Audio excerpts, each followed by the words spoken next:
আসসালামু আলাইকুম।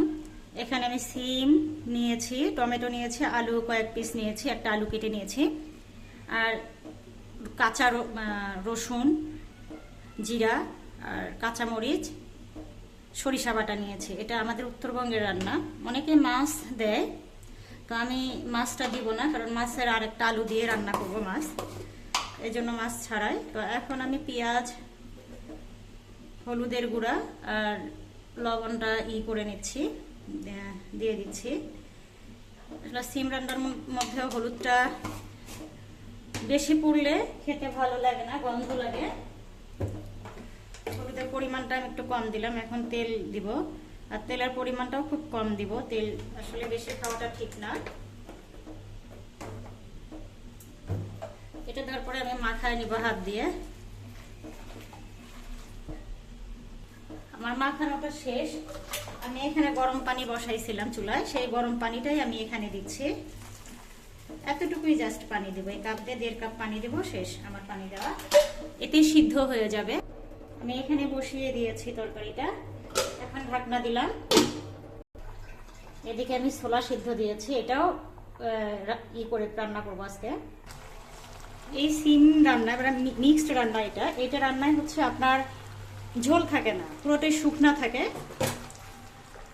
আরো শুকাবে। এটা রান্নাটা হয়ে গেছে।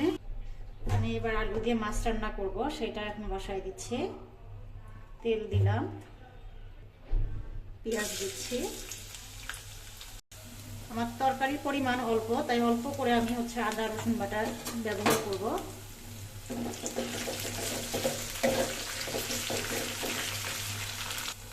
সামান্য একটু আদা দিলাম, সামান্য একটু জিরা দিব, কারণ জিরা আমি গুঁড়া করে, ভাজা জিরাটা গুঁড়া করে আবার দিব আমি এর মধ্যে। এর মধ্যে অল্প পরিমাণে লবণ দিলাম, লাগলে পরে আমি আবার দিব। মরিচ গুঁড়া দিলাম 1 চামচ, হলুদের গুঁড়া অল্প দিলাম।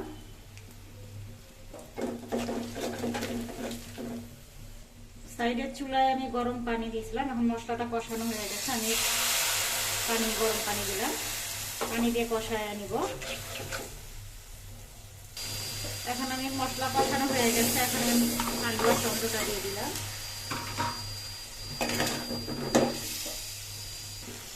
এখানে আমার আলুটা কষানো হয়ে গেছে, এখন আমি পানি দিয়ে দিব। বন্ধুরা, এই ঝোল একটু বেশি থাকবে এটা, তাই পানি আরো একটু অ্যাড করলাম। এখন আমি ঢাকনা দিব। এদিকে আর এক চুলায় আমি মাছটা ভাজতে দিব।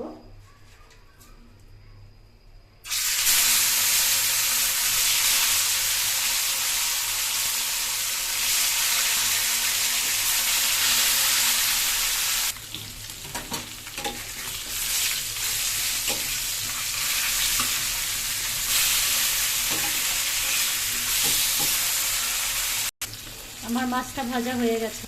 এদিকে আমার ছোলা এখনো সিদ্ধ হয়নি। এখন আমি আলু আর টমেটোর মধ্যে মাছটা ছেড়ে দিব।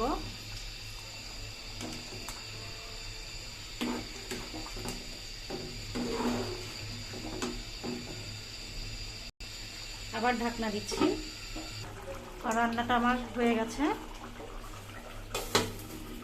এখানে আমি তেল দিয়ে দিলাম, গরম মশলা দিচ্ছি, পেঁয়াজটাও দিচ্ছি।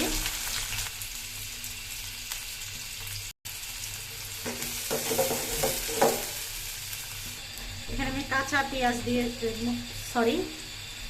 এখানে কাঁচা মরিচ দিয়েছি, আদা বাটা, রসুন বাটা, জিরা বাটা অ্যাড করলাম। হলুদের গুঁড়াটা অ্যাড করতেছি। আমি সামান্য একটু মরিচের গুঁড়া দিলাম। একটু আগে যে ছোলাটা সিদ্ধ করছি, সেই ছোলা আমার সিদ্ধ হয়ে গেছে, পানিটাও ঝরাই নিচ্ছি। এখন অ্যাড করলাম।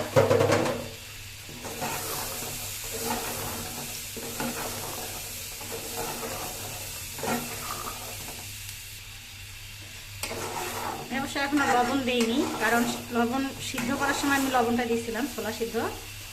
এখন একটু দেখবো, লবণ একটু দিতে হবে।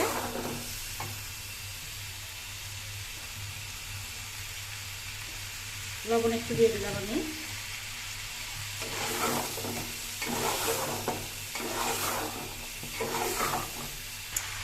আমার কষানো হয়ে গেছে, এখন গরম পানি দিচ্ছি। তো গরম পানি দিয়ে পানিটা শুকাইলে নামিয়ে নিব।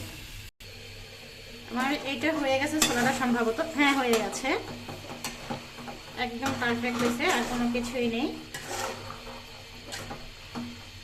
মাশাআল্লাহ। আমার মনে হচ্ছে কেন জানি লবণ অল্প দিয়েছিলাম, তারপরেও বেশি মনে হচ্ছে। না, লবণটা ঠিক হয়েছে। আমি এখন চুলাটা বন্ধ করে দিব। চুলা বন্ধ করলাম। অনেক স্বাদ হয়েছে। এইভাবে ছোলা ভাজি করে দেখবেন। খই, মুড়ি, মুড়ি ভর্তা, যা মন চায় এমনিও খেতে পারবেন। ছোলা একটু মশলা অ্যাড করে নেবেন। ছোলাতে জিরা গুঁড়া বা ধনিয়া গুঁড়া ভাইজা, শুকনা মরিচ একটু গুঁড়া করে নিয়ে এগুলো এটার উপর ছড়ে দিয়ে শসা টসা দিয়ে সুন্দর করে খেতে পারবেন। তো আজকের জন্য এখানে আমার ভিডিও শেষ। সবাইকে ধৈর্য সহকারে দেখার জন্য ধন্যবাদ। আর সবাই আমার জন্য অবশ্যই আমার চ্যানেলকে সাবস্ক্রাইব করবেন, লাইক করবেন, কমেন্ট করবেন প্লিজ। আমি নতুন আসছি, আমি অনেক ভিডিও কিছু করতে পারি না, অনেক কিছুই জানি না। তারপর আপনাদের সহযোগিতা পেলে ইনশাল্লাহ আমিও ইউটিউব থেকে কিছু আর্ন করতে পারবো। আগামীতে আপনাদেরকে হয়তো আরও ভালো ভালো ভিডিও দিতে পারবো। তো আজকের মতো এখানেই শেষ করছি। আসসালামু আলাইকুম।